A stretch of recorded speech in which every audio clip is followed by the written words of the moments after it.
this week, we're going to talk about real estate divisions and niche marketing. Because, as I mentioned before, we will never be at the top of that funnel. If you remember, at the top of the funnel, we talked about work in your sphere of influence, geographical farming, open houses, online marketing, and social media. Those are the 5 that everyone should be doing. And certainly, the king of the niche marketing is work in your sphere of influence, because the idea behind geographical farming, work in your sphere of influence, doing social media and online marketing is to drive people into your sphere of influence. And if you take care of your sphere of influence, as we've gone through a few different ones, look back on the past trainings, you'll see, 20 touches a week, 20 touches a year into your sphere of influence. Now those people, you are at the top of the funnel for those people in your sphere of the influence.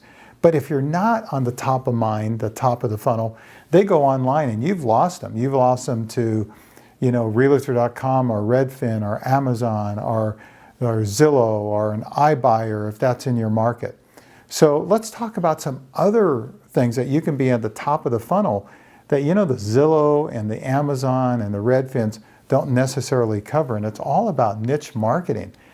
Number 1 is new home sales.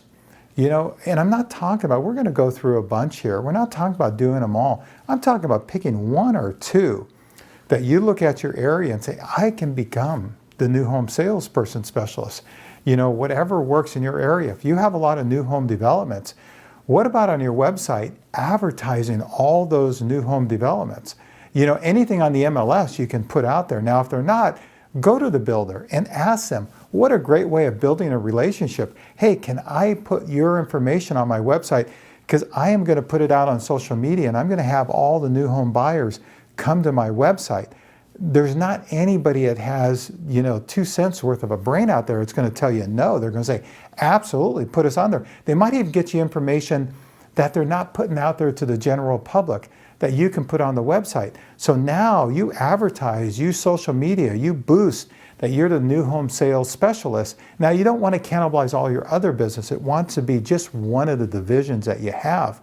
But can you imagine someone going to your website and they can check out every new home development in your area. So if you have new home developments, that's a great one. I'll tell you another thing too is make friends, and you'll do it automatically when you go out, because you got to go out and visit.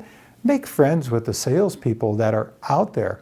We had what we call the Weekend Warrior package, where we would take a box and we'd put our sticker, all of our information on it. We'd say Weekend Warrior box, and we'd have a bottle of water, we'd have some treats, we'd have some mints, and we would take them out. We'd have a granola bar. We'd take it out to the new home salespeople and give it to them and chat with them and look at the development. I'll tell you why. How many people go into a new home development without an agent that have a home that they need to sell? So again, when I talk about opening up a new home division, I'm talking about not just advertising what's out there and having people come to you, but also build it directly one-on-one with the new home salespeople out there. So that's just one that you can do. And that can obviously, any one of these, if you really push it, if it's good in your area, you can build a business around this. Number 2 is obviously resale. That's what you're doing right now. So we don't have to spend a lot of time on that. Number 3, condo. There are some real estate agents. There was a real estate agent in Philadelphia that basically just did like a 4-block area and sold hundreds. He was one of the top agents in the nation. This was like 20 some odd years ago. He said, this is going to be my block. Well, my son and myself, when my son first got started in the real estate business, there was a new development that Toll Brothers was building, and they were building 4 different neighborhoods, 1,200 condo and townhouses. And we started saying, hey, this is our acres of diamonds. And we started basically farming that from day one. Now, in the beginning, the title company didn't even have the information on the properties, where we could directly mail. We had to go door to door and get the addresses. So we were mailing to people before any other agent. The good part about doing a condo development, because a lot of them are brand new, is the fact that when people buy a new home, 50% of them or 70% of them don't have an agent. So the first time around, my son and myself ended up selling over 200 homes out of those 1,200. Now, obviously, once the resales went through and people were using agents to buy one of our listings, it died down a little bit and we shifted a little bit. But if you've got some condo, especially if you're in an urban neighborhood in San Francisco, if you heard the story about Climb Real Estate in San Francisco that Realogy just recently purchased, they started with just a couple condo buildings that were being built because he saw where all this development was going to happen, and development was going to go up. And so he became that expert. And if they had a listing, a single family home, even if it was $2 or $3 million, they would refer it out. They became the condo kings, but just in one certain district. And that's like with my son and myself. We became the condo townhouse king in just these 1,200 homes. So again, you can build a business just around specializing in condos. If there's 2 or 3 developments around you, that's a great way of doing it. Especially, I'll be honest with you, if you're younger, it's a great tool to have because a lot of these people are buying their first home, the first condo townhouse. First time buyer rolls right into that.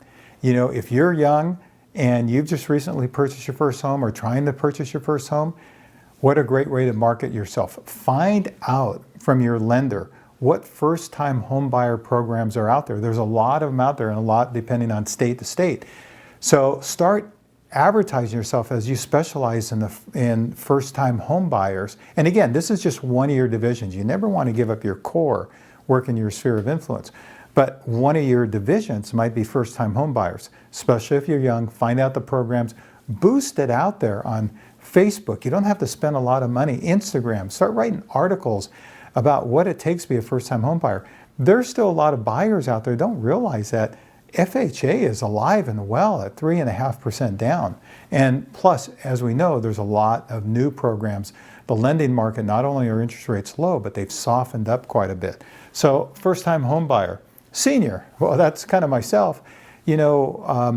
As you basically, especially if you're older. Now, it's not impossible, but if you're 25, it's maybe a little bit tougher to become a senior niche. But when you're older, if you're in the latter part of your career, and you basically, like my wife, myself, have downsized a couple times. We even tried a 55 or older active adult community. My son called it an old folks home, but it was active adult community. And you can certainly relate. So that can be a whole nother division that you can do. Again, what are the needs of seniors to move and what do they want? Single story, ease of living, low maintenance. And so become that. Obviously, NAR has a great designation to become a senior specialist. If you want to, I would definitely do that.